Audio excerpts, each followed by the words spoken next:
নিজের অবাধ্য হও। সবার মন মতো চলার কোনো দরকার নেই।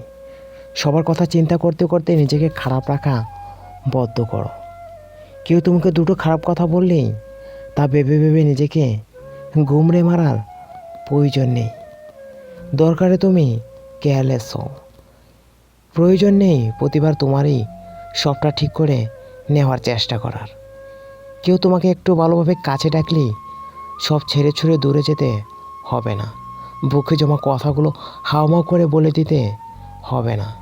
বিশ্বাস করতে একটু সময় নাও। একটা গণ্ডি টানো নিজের চারপাশে। যা পার করে কেউ সহজে বলা যায় না, সেখানে কদর নেই। আর যেখানে আপনার কদর নেই, সেখান থেকে উঠে আসো নীরবে। মিছে পিছুটানগুলোকে জেরে ফেলো। কিছু ছবি, কিছু মেসেজ মুছে ফেলো। ওঠো, অনেকটাই দেরি হয়ে গেছে। এবার একটু নিজের দিকে তাকান আর অভ্যাস করুন।